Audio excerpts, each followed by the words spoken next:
We're in Parashat Noach. We're going to learn from the Zera Shimshon. We're in Siman Daled. And he says very powerful things that are very applicable to our generation. Especially that we know that most mefarshim say that we're going to have another flood before Mashiach comes. The last time the flood was with water. Most commentary says this flood that's going to come now will be either fire or wind. So if it's going to be fire, Shem Erachem, then we're going to see some nuclear bombs flying from one direction to the other. So far the flood is beruach, it's with the air. Why? The ruchaniyut, the spirituality is in jeopardy. That people don't even believe in anything. But nevertheless, we're still going to have to deal with some type of flood, and chas v'shalom, if it's going to come with water. Even though the Kadosh Baruch Hu swore that he will never destroy the world again in water, it doesn't mean that he says the whole world. But 2/3 of the world still can be underwater. So, with that said, let's see what the Zera Shimshon says, that maybe we can learn from that something to apply to our life. It says as follows: Vatishachet haaretz lifnei haElohim. Right? The translation, now the earth was corrupt before God. That's how the parasha starts. And then it says, if we want to be very particular with the words in the verse, he says something very interesting. Batchila amar vatishachet. In the beginning, he says, and the earth became corrupt. Dahainu, what does that mean? Vatishachet. Very simple. Znut. Znut can be translated to prostitution, to lewdness. Another word that I found, I think is also very appropriate, is whoredom, promiscuity, all this disgusting behavior. That's why it says, Vatishachet haaretz. The land became disgusting and corrupt. Now he adds on that, Vegam timale haaretz chamas. And above all that, the whole land became full of Hamas. Hamas is gezel. Hamas is robbery, stealing, exactly what we just talked about now for 40 minutes before the class. And he says, what is Hamas? Gezel. That one is taking from another person without an account that I have to pay to you. You know, some people think that you owe them something and they come to take from you or demand from you and you're like, oh, I don't owe you anything. This is another part of gezel. And there are many parts of gezel. Now he says, Achar kach lo izkirot gezel. Later on, he didn't say anything about gezel, robbery. Rak amar, he said, Vayar Elohim et haaretz, and Hashem saw that the land became corrupt. Ki hishchit. Ki hishchit means that they all went corrupt. The people on the land became corrupt. Learning from that, the mashma sheza haya kashe lifnei HaKadosh Baruch Hu yoter me'agezel. So what do we learn from this? That was what was worse in the eyes of Hashem, not the gezel, not the robbery, rather the znut, the behavior, the inappropriate behavior, prostitution, whoredom, lewdness, and so forth. So from the Kadosh Baruch Hu, there was a lot of problems, but specifically the disgusting behavior, that's what bothered the Kadosh Baruch Hu. And only after that it says, Vayomer Elokim leNoach, ketz kol basar ba lifanai. After that, Hashem told Noach, listen, I had it up to here. I'm going to destroy the end of all human and all flesh is going to be destroyed. This is the end. Why? Ki mala haaretz chamas. Because the land became full of robbery, theft, and gezel. So that's the complete opposite of what you just said. A second ago, you said that what bothered the Kadosh Baruch Hu was the disgusting behavior of promiscuity. Right? Now it's saying that what really hit the button or caused Hashem to really lose it was gezel. So decide which one was the red line that they crossed. Was it the disgusting behavior of znut, or was the disgusting behavior of gezel? And he says, "V'achar kach v'hineni mashchitam et haaretz," and I will destroy everything that's on the land. Shezeu onesh al haznut. This is the punishment for the promiscuity. Bishvil v'tishachet haaretz. So he's basically saying there were two major things: the disgusting behavior of prostitution, lewdness, and so forth, and on the other side, this disgusting robbery that people just took from each other, stole from each other, took whatever they want with no rules. So what was the line that they crossed? Was it the disgusting behavior or was the robbery? What got Hashem really upset? And then, of course, he says, so what got him upset was really the disgusting behavior, but he destroyed them because of the gezel. Okay, these are two what's called divrei agadot. Divrei agada is what is known as divrei razal. Our sages have said that. So it says in the Talmud, in Tractate Sotah, and it says as follows: Kol makom she'ata motze znut andarlamusia ba la'olam. Any place that you find promiscuity, whoredness, prostitution, andarlamusia ba la'olam. Andarlamusia is complete chaos. Complete chaos. Vehoreget tovim vereim. And you know what it does? It kills the good and the bad together. This can be found in Tractate Sotah in the first chapter in the Yerushalmi, not in the Bavli. So again, he says any place that you will find this znut, prostitution, lewdness, then right away will come chaos and kill everybody. Okay. Ve'im ken, if this is the case, midin haznut bilvad hayu chayavim b'leya.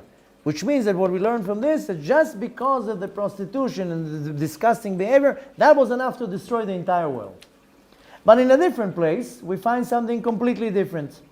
And it says in Tractate Sanhedrin, our sages said, Lo nechtam gzar dinam ela ala gezel.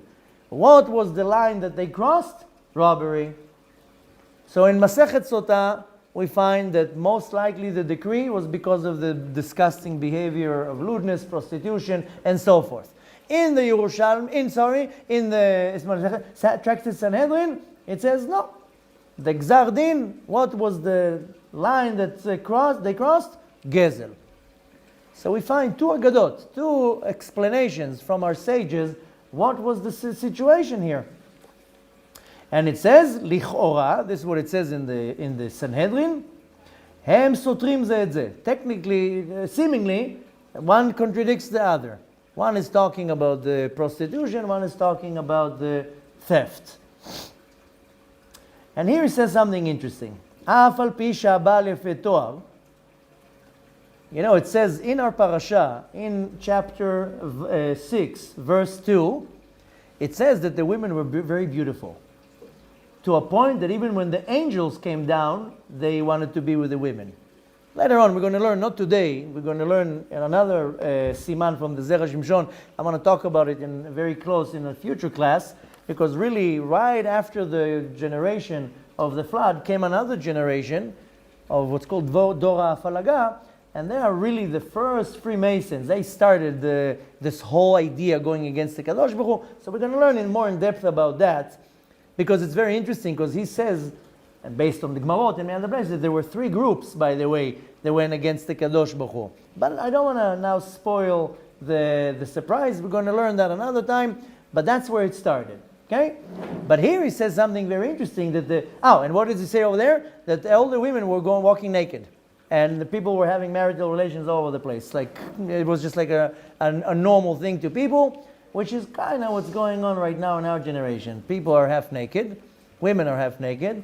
People just go, they have marital relations one night with this one night with that one, different species, different genders. Shem Yerachem. So he says here, even though at the time it says something, Afal Pisha Bal Yafet Toar, it says that there were very attractive women at the time. Katav, he says, אי אפשר ליישב אלו שתי אגדות שבוודאי חלוקות הן. Even though we know that in that generation the promiscuity was out of control. Why? Because they were very attractive, that it was almost impossible. But nevertheless, these two agadot, these two explanations from Chazal, they contradict themselves. Mikol makom, nevertheless, היכא דמצינן למדרש דרשינן, מכל שכן שרש"י בפירוש החומש הביא את שתיהם. But we still find that Rashi, when he explains the Chumash, he brought both examples. The theft and the prostitution. So now we have to understand, why is Rashi, even Pshuto shel Mikra, something very simple, the literal sense, why is Rashi bringing both these problems? And how is it going to do with us? And he says, Vayetaretz, let me explain. Where can you find the explanation to that from what he's about to say now? In Tractate Brachot, page 32a. And he says, Mai v'di zahav. If you remember, there's a place that is called Di Zahav. And when they went out of Mitzrayim, there's a place that it's called, that there was a lot of gold there. Amar Rabbi Yanai. Rabbi Yanai said, Moshe Rabbeinu should have approached the master of the universe when it came to the sin of the golden calf and said, ריבונו של עולם, בשביל כסף וזהב שהשפעת עליהם לישראל, עד שאמרו די, הוא גרם שיעשו את העגל. Rabbi Yanai says, Moshe Rabbeinu had to go to Hashem and say, Hashem, what do you want from them? You gave them so much gold. What did you want to do? What did you expect that they would do with it? You gave them such an abundance to a point that they were like, die, enough. So what do you think is going to happen? Of course they're going to sin and make a golden calf. I mean, this is a pretty nice senegoria from Rabbi Yanai. What do you want from them? Right? And what does he say over there? אין ארי נוהם מתוך קופה של תבן, אלא מתוך קופה של בשר. A lion doesn't growl when he's sitting on hay. The lion doesn't care for hay. You know when the lion growls? When there's a lot of carcasses next to him and meat. So what do you want from them? You gave them a lot of gold, so they sinned. Pretty nice senegoria. So he says as follows, Amar Rabbi Chia bar Abba, Amar Rabbi Yochanan.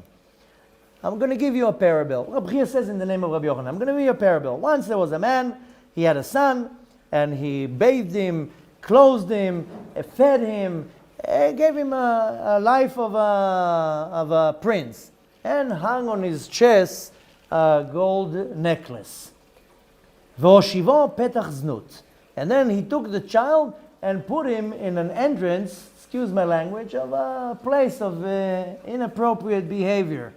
I don't want to say too many details, you get what I'm saying. I'm not talking about a casino. I'm about a place where a very inappropriate behavior happens, right? Of prostitution and so forth. מה יעשה אותו הבן ולא יחטא? What would that son do and not sin? You took him down that route. You fed him. You indulge him with anything that exists, gold and fancy and money, and then you put him inside of in the entrance of a place of prostitution. Of course, he's going to sin. Amar Rab Shmuel bar Nachmani. Rab Shmuel says, the son of Nachmani, Rabbi Yonatan, quotes the Rabbi Yonatan. Minyan shechazar HaKadosh Baruch Hu v'hoda lo leMoshe. How do you know? What Rabbi Yanai says, maybe Kadosh Baruch Hu came and said to Moshe, you're right. And that's why I will forgive. How do you know that that's what Moshe didn't do? That Hashem, that's what he didn't do? How did Hashem forgive us for the golden calf? I mean, we know, okay, Moshe Rabbeinu went up on the mountain and prayed and all that. But maybe Moshe Rabbeinu did say that. And Hashem says, you know what? You're right. Okay, I forgive. How do you know that he didn't do that? Shenemar v'chesed v'zahav irbeti la. You're right. I gave them too much gold. It's almost like when you educate your kids. You spoil the kids too much. You can't punish them. If you spoil the kids and give them too much of a free hand, you can't come and now punish the child. I'm telling you that as a father. If you're strong and tight and you very strong hand in your education of the kids, that's one thing. But you give the child access to whatever, you give the child the key to the liquor cabinet and then you're going to punish him for getting drunk? You can't. You did that. Same thing here in the generation of the flood. Al haznut, for the prostitution, hayu yecholim le'ashiv, you know what they could answer? Shechat'u b'shvil rov tova shishpi alam HaKadosh Baruch Hu. They could have said, Hashem, what do you want from us? You're sending us these gorgeous women all over the place and they're all walking naked. What do you want me to do? You want me to run into the yeshiva? Of course. I'm going to sin. כמו שאמרו בפרק חלק דסנהדרין, as it says in Sanhedrin, Tractate Sanhedrin, page 38, דור המבול לא נתגאו, אלא, the generation of the Mabul of the flood, they weren't arrogant when it came to the Gezel. Rather, they were arrogant and showed off when it came to the prostitution. They said, that we did. דור המבול התאימם הקדוש ברוך הוא מהם עולם הבא. Kadosh Baruch Hu gave Dor HaMabul, that generation, kind of like a taste of Olam Haba. You know what's the taste of Olam Haba? Abundance. You know who else has a taste of Olam Haba? Too much abundance? Our generation. Too much of everything. You walk into a store, a supermarket, 20 types of cheese, 20 types of, 20, sometimes it's 100 types. Who had that 100 years ago? 100 years ago, you go buy a bottle of wine. Now you have a whole winery with 700 types. You know what abundance we have in our generation? So, of course, we become all spoiled and going completely out of control. דכתיב בתיהם שלום מפחד ואינם חייבים כל כך אם הלכו אחר יצרם. So it says, wait a minute, the Kadosh Baruch Hu, you gave them so much, you can't punish them now. That's not fair. You cannot come and spoil a whole generation and give them too much and then hold it against them. For that, he's quoting a verse from the book of Hosea, chapter 13, verse Vav, and he says, Kemar'itam vayisbe'u. When they grazed and they were sated, then their hearts became haughty. That's how he said, haughty. What do you want from them? You gave them so much, now you're blaming them or you want to punish them? Sorry, you can't do that. That's not cool, as they say. What is he saying in other words? Znut, yain, v'tirosh yikach lev. Too much prostitution, too much wine, too much abundance. Of course that their heart will go out of control. ובפרט בדור ההוא שהיו להם נשים יפות עד מאוד, especially in that generation that the women were all gorgeous. Very, very beautiful. מה יעשו שלא יחטאו? How you expect them not to sin? Send them women that are horrible, disgusting. They're not going to sin. שלא יחטאו את העין רואה והלב חומד. The eye sees, the heart wants. Of course they will sin. I want to see the brave individual, put them now in a club, on some beach in South Beach. Let's see you not sin. This doesn't work like that. One out of a million. You know, there was the great Rabbi Shlomo Karlibach. He used to go into clubs, play music and pull out souls. But that's one out of a million that can go into a club to pull out a soul. I have a friend, he doesn't want me ever to say his name or mention anything. He's known as the cult buster. Maybe some of you, I don't want to say too much, maybe some people know him. He's known as the cult buster. He goes into churches, into ministries, to all these places, and goes in with costumes or whatever. He pulls out souls out of them. But that's one out of that is able to go into the place of impurity and to come out safe. Take any one of us, put you in some mansion in Los Angeles. I don't want to say the P and the B mansion or whatever. You got 3 seconds I'm giving you, and you're already in the pool drinking some margarita on some floating, whatever you call it. Come on. Who are you kidding? So what do you want from this generation? You brought them these gorgeous women to a point, we don't going to have time to talk about that even the angels came down and wanted to be with the women. And 2 of them said, listen here, I'm giving you my wings, take the wings, don't want to be an angel anymore, just let me stay here. Well, one of them did tshuva, Uzai and Azael. They said, ani mitpater, I quit, I don't need to be an angel. Take the wings, I don't need your olam haba, just let me stay here with the women. איך ומה יעשו שלא יחטאו? How are they not going to sin? אם העין רואה, the eye sees, הלב חומד, the heart wants.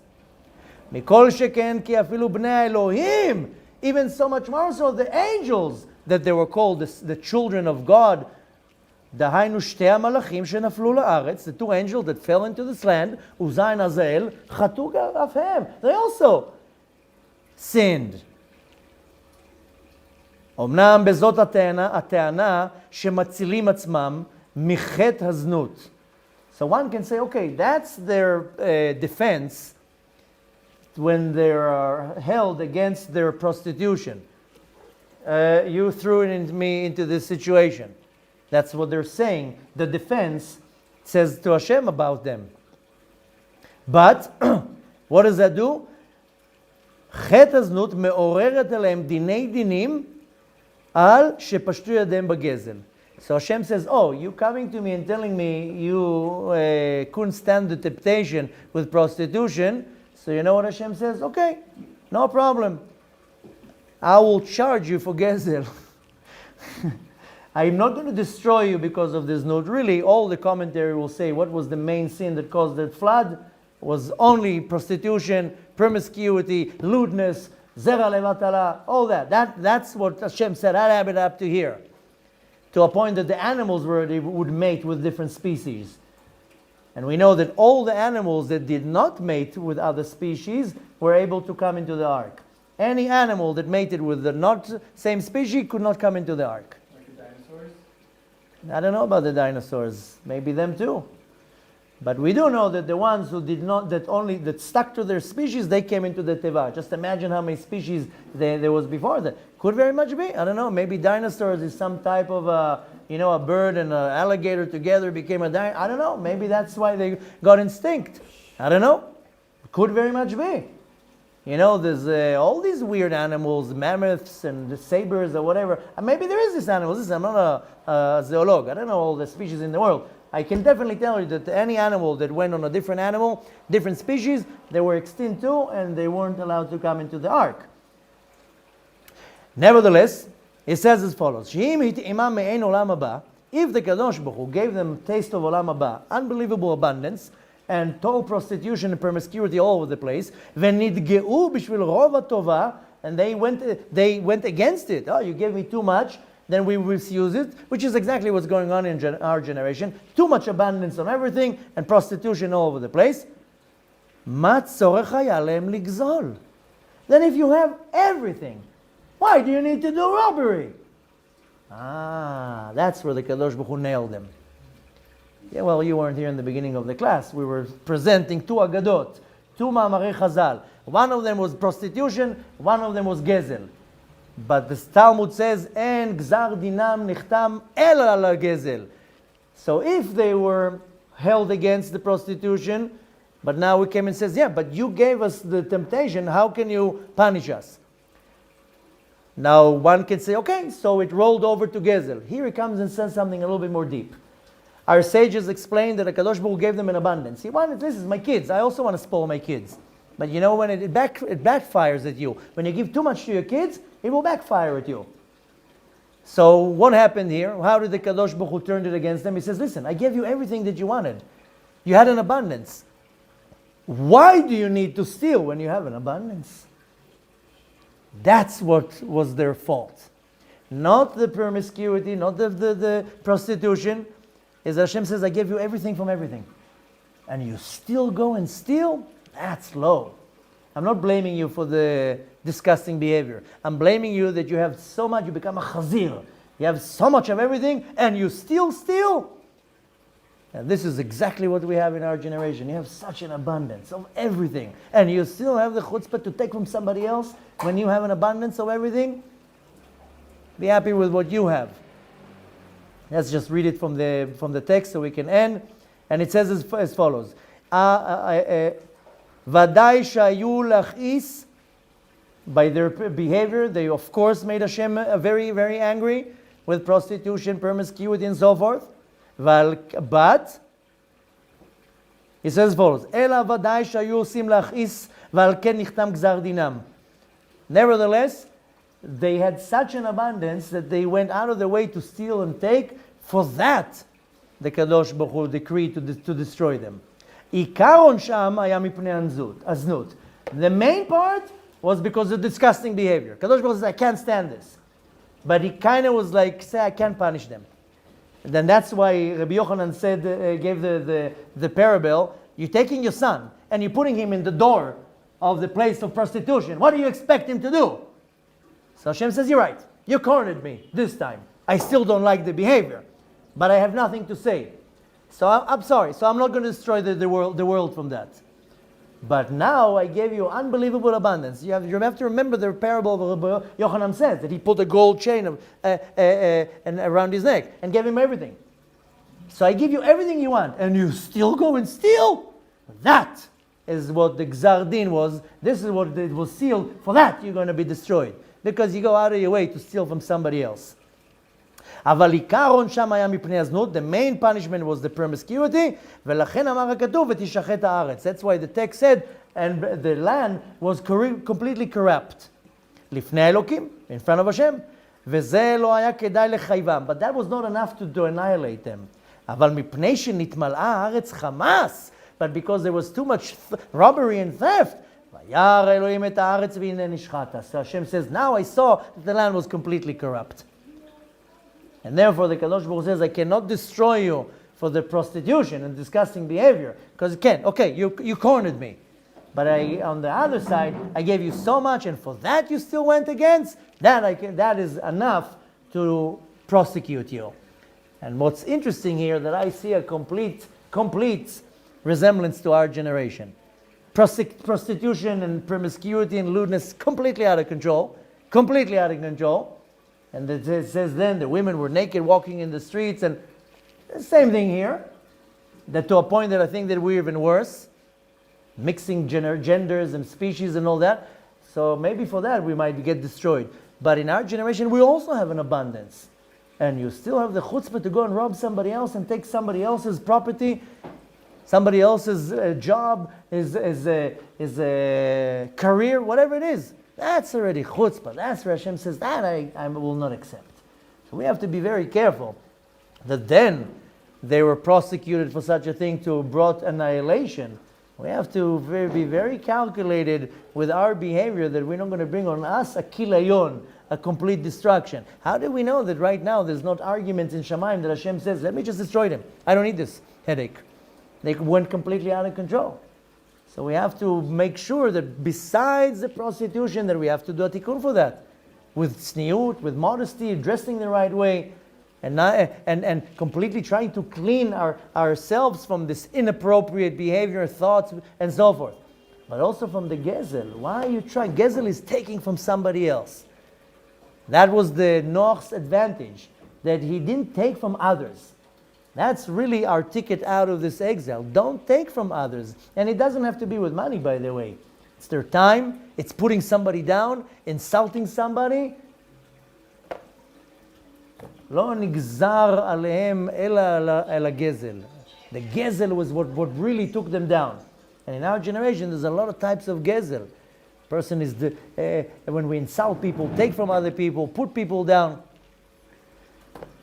Bezrat Hashem, we should learn from that to do tshuva, the right tshuva, that the Kadosh Baruch Hu will find senegoria on us, to find good, positive actions that we have, that we will try to correct the world from both the robbery and the prostitution, and finding in his kind heart that the mabul that is going to come on us, it has to be a flood before Mashiach comes. I told you before, in the beginning was water. Now it can come to us either air or fire. Either way, we don't want it to come. But at least we have to do some type of a hishtadlut and a effort, is that at least in my place, that there's no prostitution, no lewdness, no promiscuity, both men and women, and of course, that to have respect to other people's life, property, their name, their reputation. Yeh chaviv alecha mamon chavercha keshelcha. That's what the Mishnah says. That you should have respect to your fellow friend's property like yours. Respect other people's property, respect people's reputation, respect people's for amot in their life.